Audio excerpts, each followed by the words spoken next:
Welcome to Why Women Rise, the show that amplifies the voices of women shaping their own path.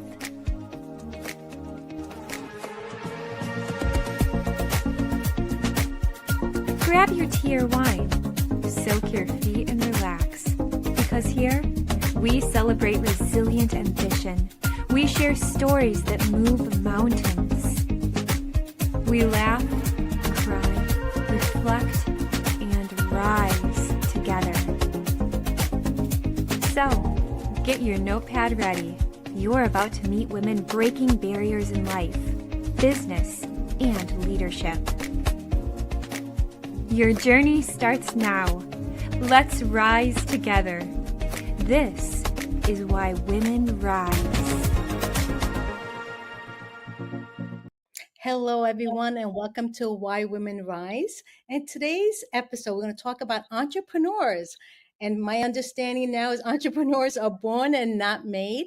And we have an entrepreneurologist, Dr. Pauline Crawford, joining us today. Welcome, Dr. Pauline. How are you? I'm very well, and I'm absolutely delighted to be here, Gigi. This is great. Thank you. Thank you for joining us. And so a little bit about Dr. Pauline. Dr. Pauline Crawford is a conversation game changer, an international speaker, an author, and visionary with over 30 years of global experience across the UK, Europe, Asia, and the United States. As the Chief Vision Officer of Corporate Heart International and G100 Global Chair for Authentic, Harmony, and Positive Masculinity, she pioneers transformative workplace cultures through gender dynamics intelligence.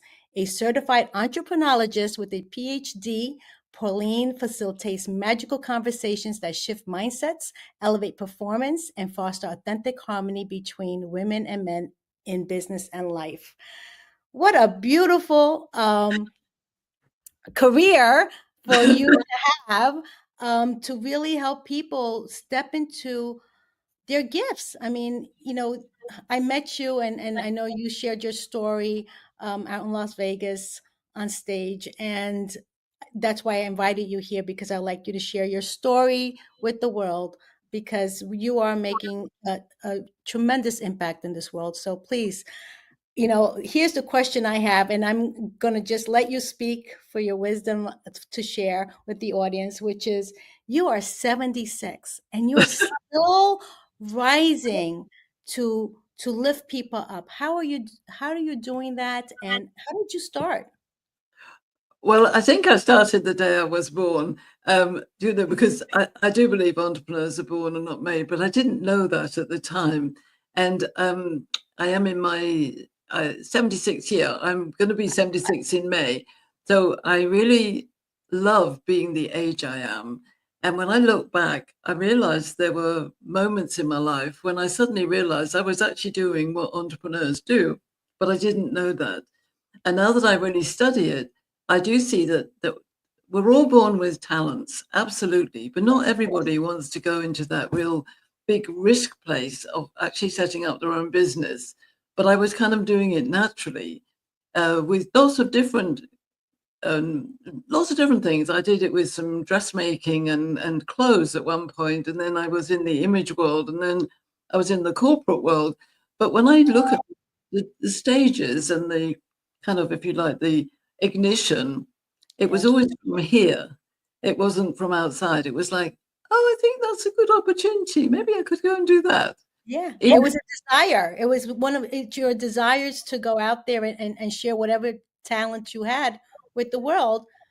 Absolutely. And I do believe that we've all got this spark, this ignition point, but we don't all necessarily have to be entrepreneurs. You don't have to take those risks, but we all take risks in a sense with our lives.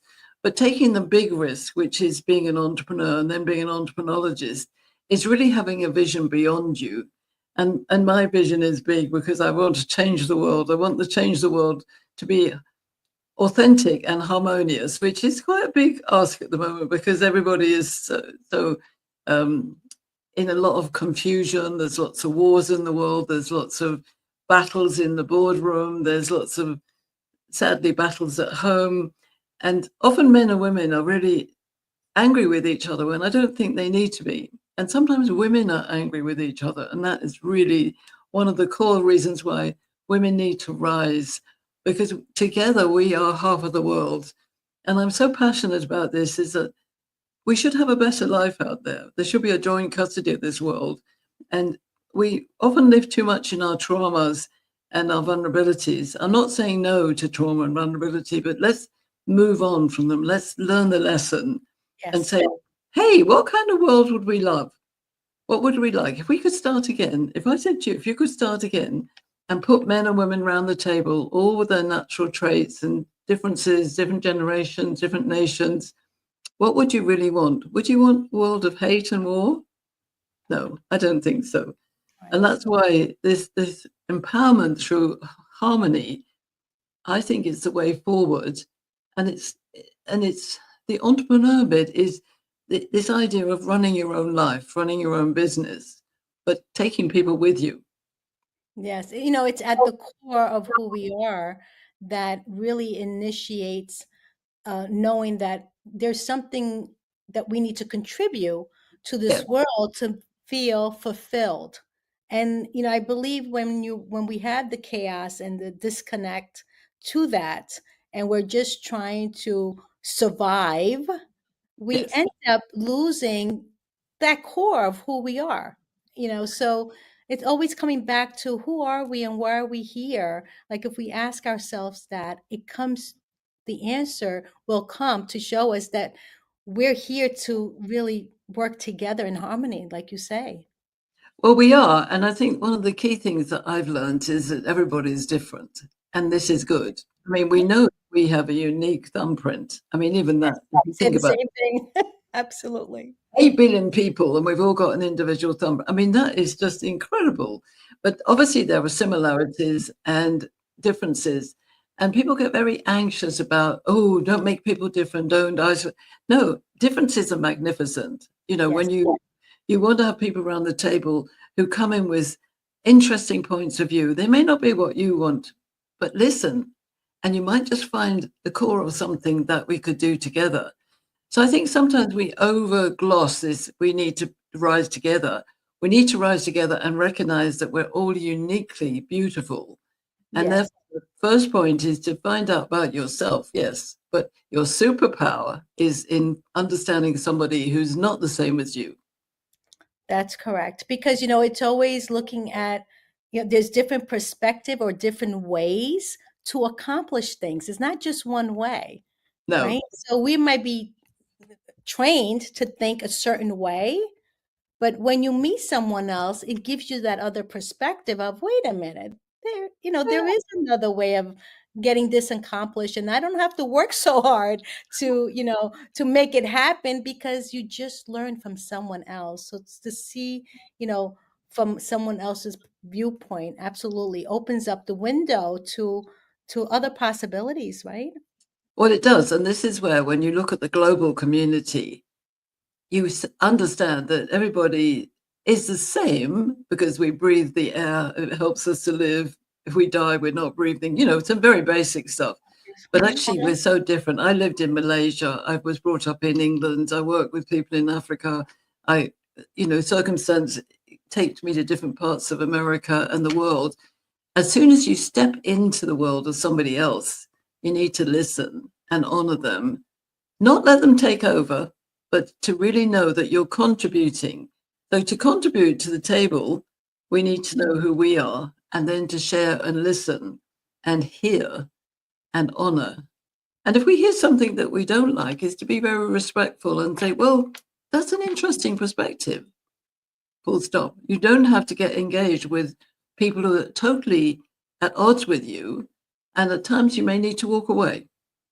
But don't stay in the flame. Otherwise, it'll burn you. Oh, I love that. I love that. And we don't want to get burned, that's for sure.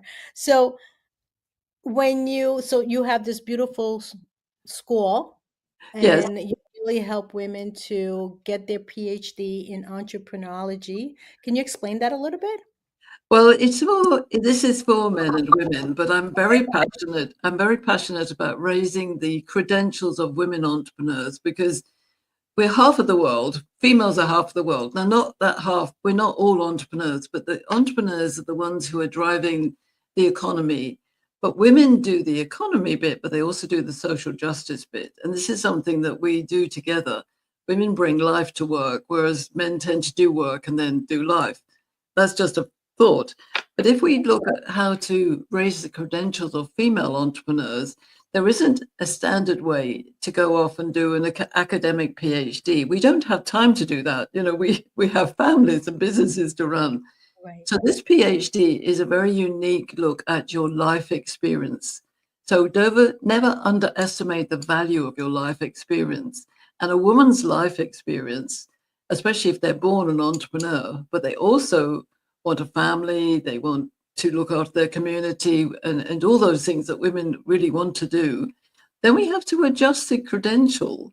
You can't go off for 8 years to an academic university and do a PhD, which is of no use to you. You're actually doing it by living it. And so it's not for everybody, but it's to identify those women who are doing amazing, amazing, amazing businesses and dealing with life, and often serious issues with their family, with elderly, with children, whatever it is. And I found that every woman who wants to be an entrepreneur always wants to start a foundation. And when I ask them why, they say, oh, no, I've got to make the world a better place. So that is the overriding issue that women entrepreneurs. So our PhD, I dream of a time when there's hundreds and hundreds of PhD entrepreneurists who claim their credentials through their life effort, and that we are noticed by the academic world as very, very viable, very valuable, very authentic, and that we can then make changes in the economic, political landscape even. Who knows? But at the moment, we don't have that footprint. And so that's my passion, and to do it in authentic harmony. You know, so it's connecting to our true nature to bring the life experiences, to gain the knowledge of how to move forward when obstacles come our way. It's, you know, Absolutely. it's And changing our mindset from what we were trained. well, that's right. And the fundamental mindset, Gigi, is that the core human right is for individuals to think for themselves. Now, our traditional education doesn't do that. Our traditional education have always put us into a classroom and said, you know, sit there and listen, gain knowledge, get your grades, get a good job, etc. The world's not like that anymore.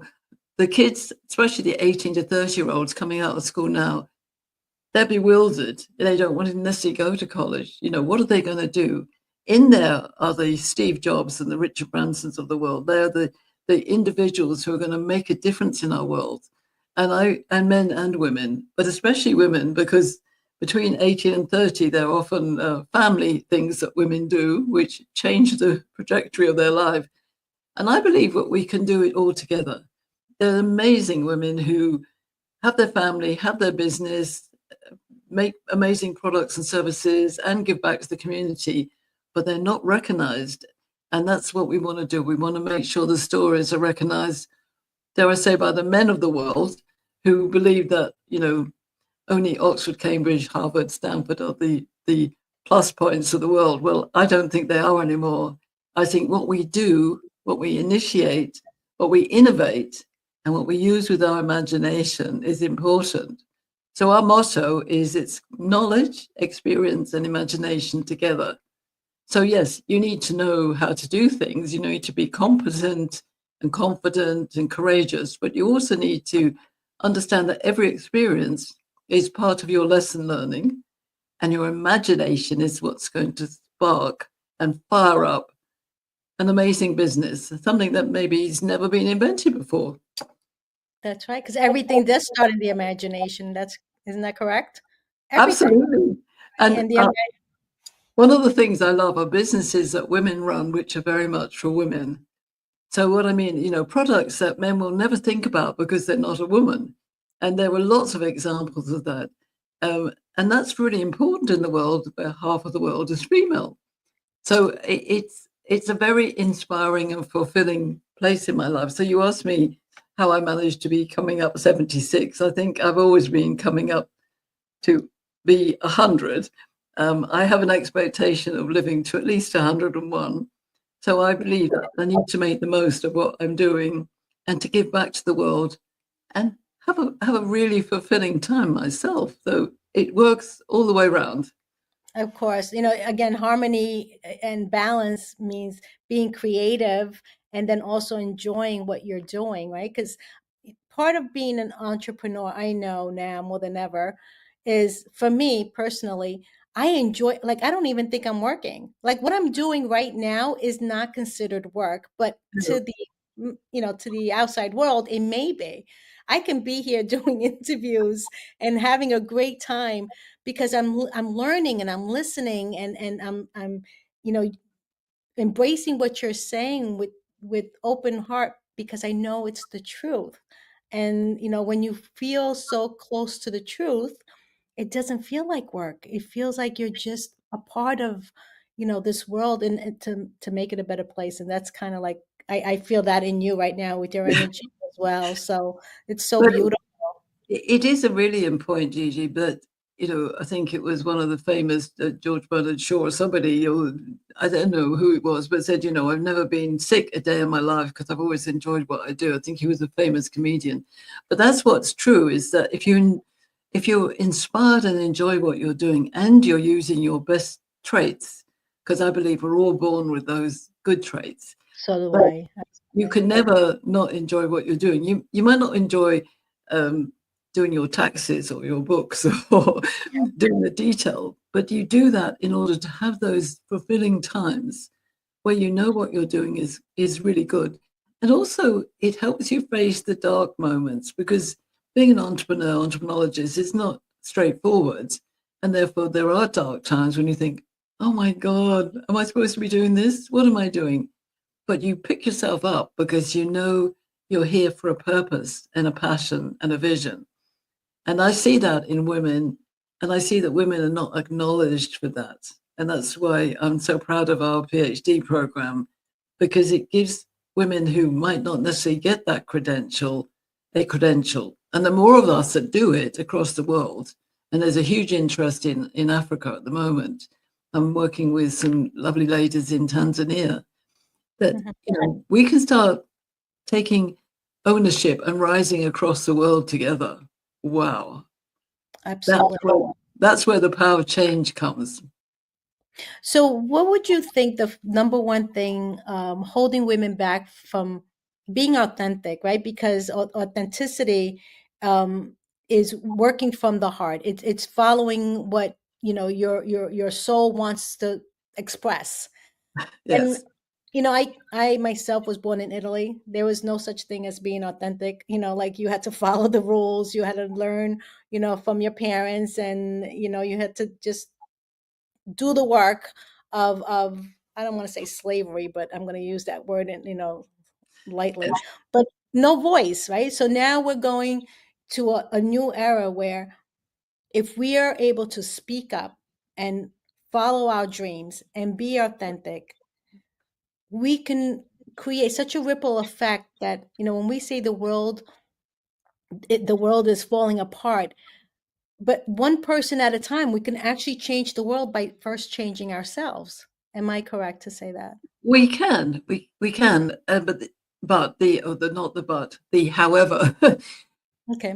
It is about the however. It's how do we value each of us so we begin understanding the whole matrix. So yes, we have to build confidence in ourselves. I think the first thing is believing in yourself. A lot of women don't believe in themselves because we've had a long history of being put down, and men saying, oh, but the natural order is the way we do it, so what are you women doing? So we've all, even if we've had personal traumas, we've had collective put down over years, but it's changing. And in fact, it's changing rapidly.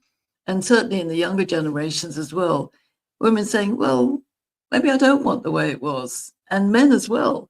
So once we capture that, then that ripple effect goes faster and faster. So know yourself first, and understand that everything you do once you know yourself becomes part of a relationship. And you don't have to be in a relationship with people who don't want to know you or want to put you down. And that's where I think women often allow themselves to be put down. And that's where it's a choice. So we have a very simple acronym, which is CORE. CORE, C is choice, make the choice to make the choice to be yourself. The O is ownership. I am who I am. My traits are this. I can't do that, but I can do that. And actually, I do that really well. So as soon as somebody puts you down, you say, okay, I can't do that, but I can do this.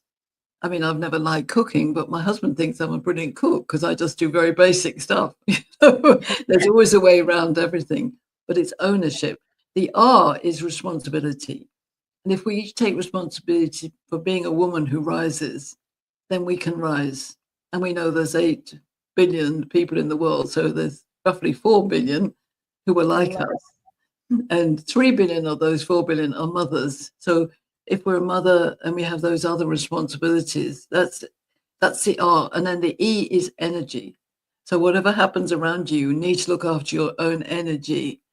Eat the right food, take the right breaks, put the right makeup on, make yourself feel okay about you. Be selfish to be selfless. I love that. Be selfish to be selfless. And again, we're not taught that, right? So, No. we're talking about this PhD and learning about ourselves, Yes. basically understanding ourselves better. I have 2 master's degree, and I promise you I did not learn about myself, and it happened after I went through my own personal journey with health that led me to just wake up and realize, wait a minute, I'm here to do much more than just, work, go to school, come home, work, go to school, come home, take care of the family. Like, I wasn't being authentic to myself. So I do love how you just shared, using this acronym to really help us learn who we are and what the gifts that we bring to this world, and recognize that if we can't do this, we can't do that. And Absolutely. And yeah, there are some fundamental principles and a creed and values that we work with when I'm working with a PhD student. And it's an exciting journey because you're learning, relearning, and learning again about yourself. And yes, people always have these amazing aha moments that suddenly what they did when they were 4 was actually what happened to them when they were 50. And then they went, oh, I can do that. But they hadn't put the pieces together. So it's being at the school of your own life and then understanding what the value of those pieces are. And it's actually got 52 years of history. This is a discipline that was developed by my father-in-law, who's passed away now, but he saw the world changing. And it's interesting because, of course, that was in the 70s, and he hadn't really valued women as much as he recognized when I met him just before he passed away in his 90s. We were saying, oh, yeah, women are really important too. that's right. That's right. I think, again, we're all part of that big puzzle, right? We are. It's We are. incomplete. It's incomplete by, not including us as being part of bringing change to the world. But it is. And I feel that it's when women rise and step into that place of kind, competent confidence Yes. that we can change the world, not in the way that men designed it, but say, thank you, men, you designed it up to date, fine. But now we're taking all the best lessons and we're creating a new landscape which values a women-centric lifestyle. And you can join us. And I'm part of that G100 network. We have, they call denim partners. We have male partners in our groups. And they just love the atmosphere of being with women who are competent and confident and kind, because we nurture the world. This is what women do. We nurture the world. It's our instinct. We've done it from day one, right? We're going to bring this to a landing. Before we do, how can people get in touch with you?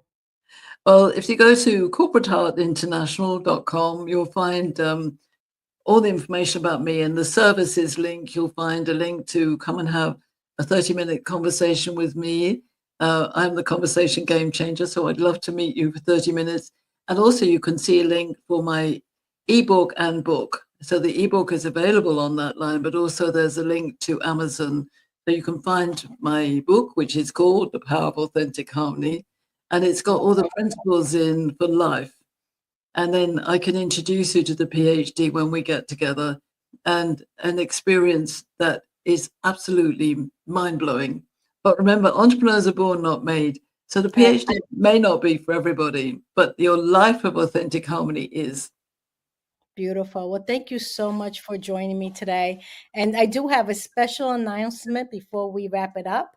So starting next week, Why Women Rise will be joining my regular show on Sparking Change with Gigi on the last Wednesday of every month.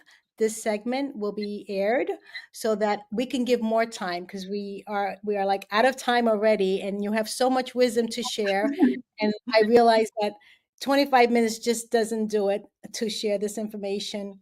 So we're going to join in on Sparking Change with Gigi on Wednesday, the last Wednesday of every month. We will have an episode, a segment on Why Women Rise. Thank you, everyone, for joining us. Thank you so much, Dr. Pauline Crawford, for joining us today and sharing your wisdom. You truly light up this world. I'm so honored to have met you and have our friendship. Thank you again. Bye-bye, everyone. Thank you for joining us today. And this is Why Women Rise. Thank you for joining me on Why Women Rise. I hope you leave today a little more inspired, a little more empowered, and reminded of the unstoppable force you are. Remember, your story matters, your voice matters, and your rise is just beginning. Until next time, stay rooted in your purpose, bold in your truth, and always rising. I'm your host, Giovanna Tardarone, and this is Why Women Rise. If you enjoyed today's episode, please consider subscribing, sharing, and leaving a review. Your feedback is incredibly valuable to me, and it helps me to continue producing content that will help us to be stronger together and rise. Ready to become a guest or sponsor of our show? Head over to whywomenrise.com to apply for details. You can find us on various platforms, including Google Play Store, Apple App Store, YouTube, Facebook, Roku, Android TV, Apple TV, and Amazon Fire. Thank you again for watching, and I look forward to having you join me